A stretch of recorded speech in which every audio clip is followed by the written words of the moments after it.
A celebration of the greatness of Michael Jordan and that effort. Jordan, first shot of the second half goes. 11 for Michael Jordan as he hustles. I didn't time it.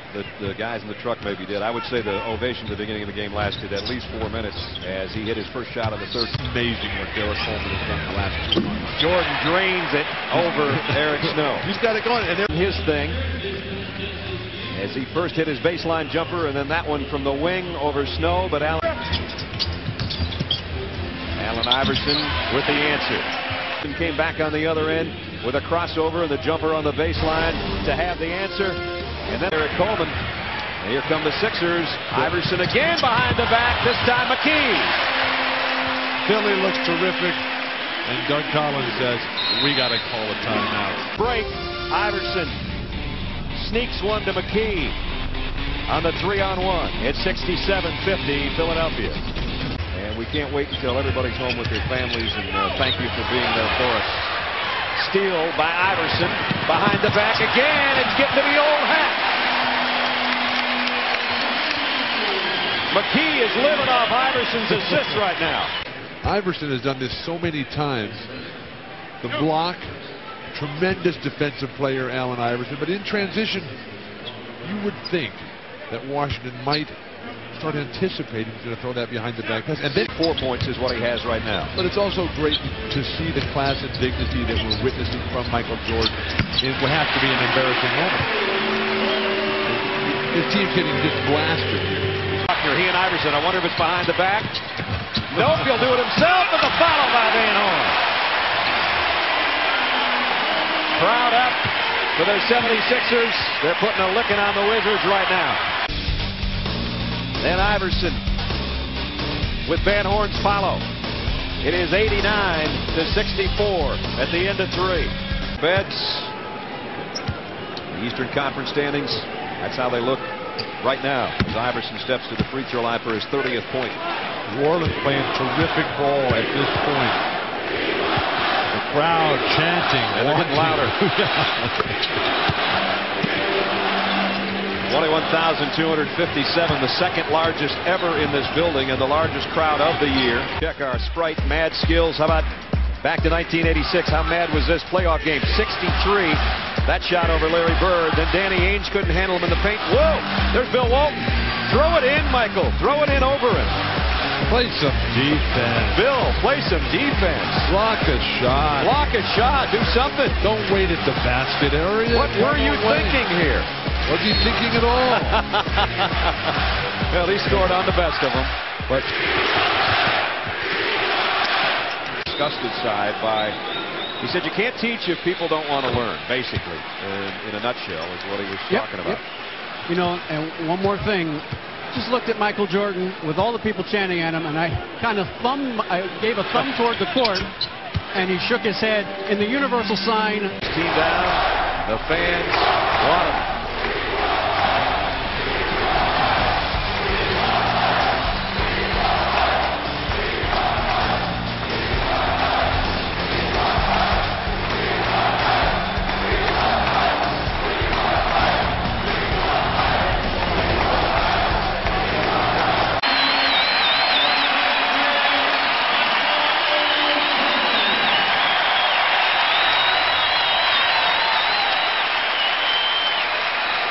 Michael Jordan. Oh, they called the foul.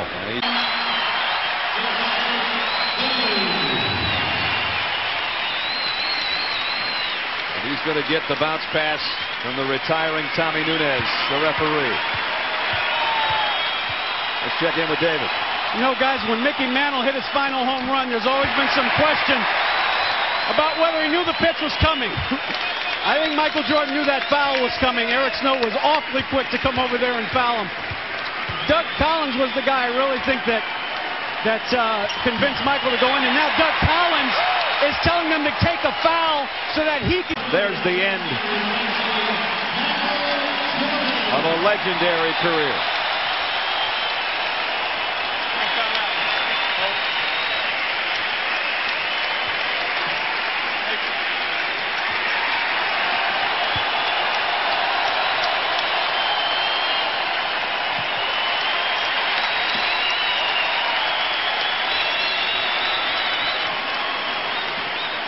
Michael, it's been an honor to call your games and a privilege to watch you play.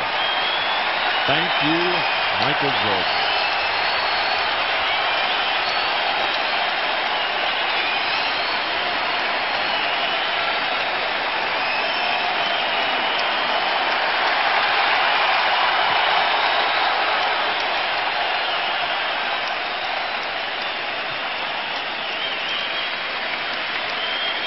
So the final point of a 32,000-plus point career came from the free throw line. There was nothing free in his career.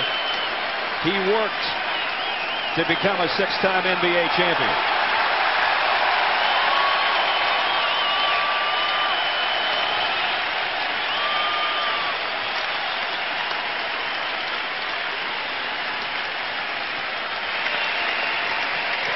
And the MVP in all those championship seasons.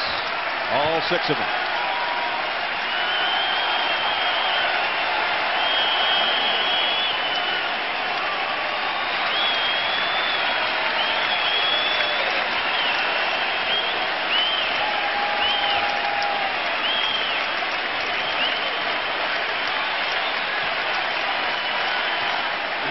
Amazing that after all the great memories, all the adulation, he almost seems embarrassed by what the crowd is giving him in Philadelphia.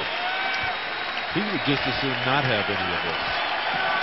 So Michael Jordan's 15 brilliant seasons is a 15-point night as he says goodbye to the NBA at age 40. And somebody better go get that ball. Eric Snow's got a pretty good handle on it. He's handing it to Derek Stafford right now as you speak.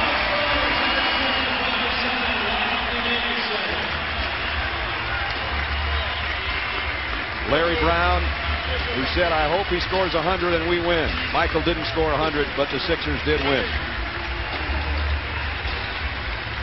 And obviously it's a mob scene, and there's one of the young guys that Michael Jordan hopes will carry on and help carry the league on.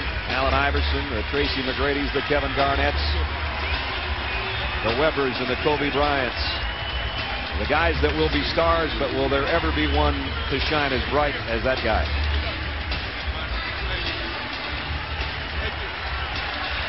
And now they play the famous song. I'm not sure there'll ever really be somebody that could be like Mike. And nobody has left the building. Everybody on their feet as he heads through a tunnel of admirers into a losing locker room, something he had hoped wouldn't happen, but he's got that ball that Bill was talking about. Yeah.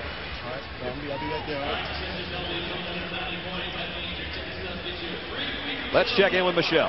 All right, standing by with Allen Iverson. First of all, you got home court advantage for the first round, but maybe more than that, what did this win do for your team's psyche? It did a lot. You know, we dropped 3 games in a row. You know, our confidence was down a little bit. The effort in those games were suspect in most parts of the game, and we just wanted to come out here and just give a good effort and fight real hard, and whatever happened, happened. You said before the game it was going to be an honor to play against Michael Jordan in his final NBA game. Tell me what you'll remember most about tonight. You know, just the atmosphere, you know, and how the people embraced him, and you know, how they sent him away from the game.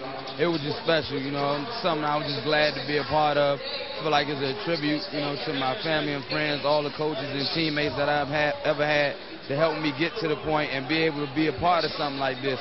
And it's just an honor. You know, Michael Jordan meant everything to me. He gave me a vision. He made me want to play the game, so it's even more special. Going into the playoffs, how are you feeling health-wise? How do you think this team is coming together? I feel good. You know, my knee is not 100%, but I don't have time to worry about that now. You know, I have a mission that myself and my team, you know, have to complete. And, you know, whether I'm beat up or not, you know, it's not going to matter because the guys that I'm playing against is not going to care anything about it. So it's just time to go to war, and I just want all the guys in the foxhole with me ready to fight.